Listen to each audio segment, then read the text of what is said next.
Magandang araw po mga kaibigan, welcome po sa ating channel. Ang ating video ngayon mga kaibigan ay Morgan coins mga kaibigan na nagkakalaga mga kaibigan ng $60 mahigit sa iyo mga kaibigan. Una sa lahat mga kaibigan, shout out sa aking mga subscriber, sa aking mga reactors, sa viewers mga kaibigan, shout out sa inyo. Mayroon po tayong pajikas mga kaibigan.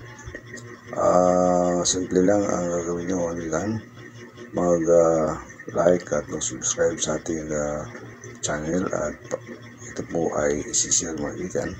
Kung kayo po ay nanalo, no-notify ko na lang kayo mga kaibigan kung kayo po ang napiling manalo mga kaibigan.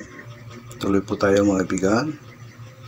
Ang coins ito mga kaibigan ay i-review natin sa numista.com para malaman nyo mga kaibigan kung ano ang mahal na Morgan coins mga kaibigan. Kasi maraming mga Morgan coins ang nagsisirculate hindi lang sa USA, kung hindi dito rin sa Pilipinas. Mga kaibigan, nandito po tayo sa numista mga kaibigan. Yan po mga kaibigan, nandito po tayo sa numista. Review natin mga kaibigan ang Morgan dollars mga kaibigan. Saglit lang mga kaibigan kasi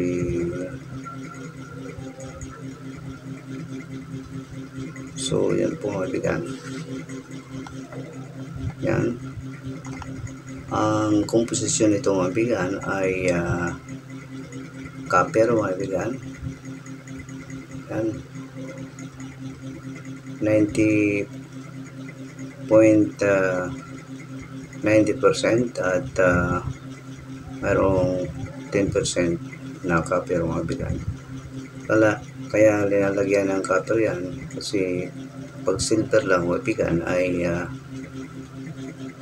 tawag dito, pag silver lang ay malambot, kaya linalagyan ng copper para tumibay ang coins mga kaibigan. So mga kaibigan, dito tayo sa baba mga kaibigan. So kung mapapansin nyo mga kaibigan, mula 1878 mga kaibigan, yan po 1878, mayroong mintage na 750,000. Mayroong 2% mga kaibigan sa numista. Ito po ay nagkakalaga ang uncirculated ng 17,000 pieces. Pag almost uncirculated, ito po ay 4,000. Pagka extra fine ay 4,000. Ito po ulit 4,400 ang iyo, at ang very fine ay 2,900. Ang fine ay 2,900. Ang very good ay 2,900 at walang good dito mga kaibigan. So ang 1878 na mayroong mintage na 500, ito po ay hard to find. Biruin mo 500 lang ang ginawa na 1878. Ito po ay first triple po. Mayroong 0.13% sa numista. Ang 1878 ay mayroong apat na mintage mga kaibigan. Una, itong 500 na first fruit, at pangalawa itong 1875 na ang mintage ay 9,750,300 mga kaibigan. Ang uncirculated ay 7,300 mga kaibigan. So mga kaibigan, ang mayroon pa mga kaibigan itong 1878. Ang low mintage mga kaibigan 250 lang. Ito po ay second reverse, mayroong 0.18% sa numista. Ang kunti lang mga kaibigan ang mintage mga kaibigan. Ang itong 1878 na third reverse mintage including second reverse, ito ay ang uncirculated ay 5,800, ang EO ay 3,100, ang extra fine ay 3,100, ang very fine ay 2,000 kaibigan. Ang pinakamahal mga kaibigan na mintage po dito, itong mga hard to find. Walang price yan mga kaibigan, kasi pagka tawag nito, pagka nag-uuksyon mga kaibigan, pataasan ng presyo yan mga kaibigan. Ang mataas ang presyo, yun po ang mananalo. Itong mga mataas na presyo na hindi naman hard to find, itong 1878 cc mga kaibigan, kung mapapansin nyo dito mga kaibigan, ang mintage dito ay 2,212,000. Ang uncirculated dito mga kaibigan ay ang 38,000 mga kaibigan. So kahit common, mahal pa rin mga kaibigan. Dahil po mga kaibigan, ito po ay mga antique or vintage mga kaibigan. Ang antique mga kaibigan, mas una kaysa vintage mga kaibigan. Ito pala mga kaibigan, mayroon ring low vintage, itong 1,100 mga kaibigan. Ito po ay proof, mayroong 0.2%. Nga mahal rin yan mga kaibigan. Ito common to mga kaibigan, mayroong vintage na 75,006 ay 756,000. Ang very fine ay 26,000 mga kaibigan. Biruin mo yan. Common yan mga kaibigan, kaso mahal. So maghanap tayo mga kaibigan dito ng mga mahal. Itong 18cc hard to find rin ito mga kaibigan. Ang reverse overdate, over 7 dash normal strike 0.6%.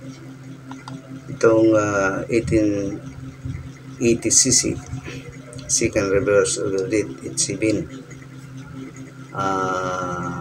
mayroong 0.5%, nagkakalaga mga kaibigan ng 58,000 mga kaibigan. Dalawa yung mga kaibigan ang mga mahal ito, mga hard point niya. Sa baba mga kaibigan, ito mayroong mahal dito mga kaibigan. Ito pa mga kaibigan, ang vintage nito ay 296,000 1881. Ang uncirculated ay 40,000.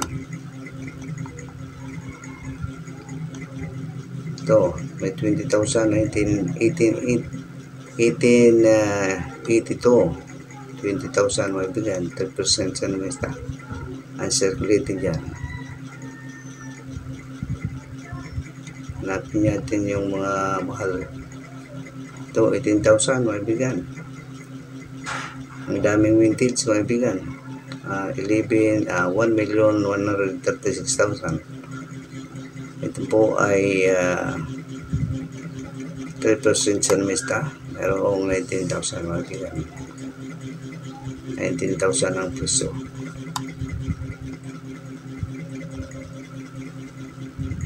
Itong 1885 mga kaibigan, 45,000, mayroong 0.6%, semi-hard to find. At itong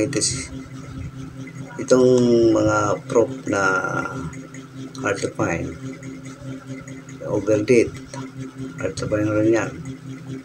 76, mayroong 0.19%. So wala nang mataas ang presyo dito. Ito mga kaibigan, 1890, mayroong 33,000 mga kaibigan, 3% siya mista. Ang mintage dito mga kaibigan ay 2,309,041. Biruin mo yan, 33,000 mga kaibigan. Meron dito 1891 mga kaibigan, 46,000 uncirculated. Mayroong 1.8% mga kaibigan sa mesta. Ano pa? Wala na. Ito, 10,000 mga kaibigan. Ang daming mintage mga kaibigan. 1,723,000. Ang iyo mga kaibigan ay 10,000. Mayroong 3% sa mista mga kaibigan. Yan, 15,000 mga kaibigan. Ang mintage ay 450,000. So ito 21,000 mga kaibigan. 1899, 1.5% sa mista mga kaibigan. Uncirculated 21,000. Ito proof 846 na mintage, low mintage mga kaibigan, proof hard to find. Ito mga kaibigan, malaki ang presyo mga kaibigan. 19,000, 1900, 57,000. Yan ay repuncement with over CC, mayroong 0.4%. Repuncement mark, utang yun. Sorry po, maliit kasi. At yun, wala lang mga kaibigan. So ang pinakamaba mga kaibigan na presyo dito ay mahigit 1,000 mga kaibigan. So mga kaibigan, hanggang dito na lang tayo mga kaibigan. Huwag niyong kalimutan mag-like at subscribe sa ating channel. At pag-i-click na rin ang bell button para update kayo mga kaibigan sa ating mga bagong video. Maraming salamat po. God bless you all.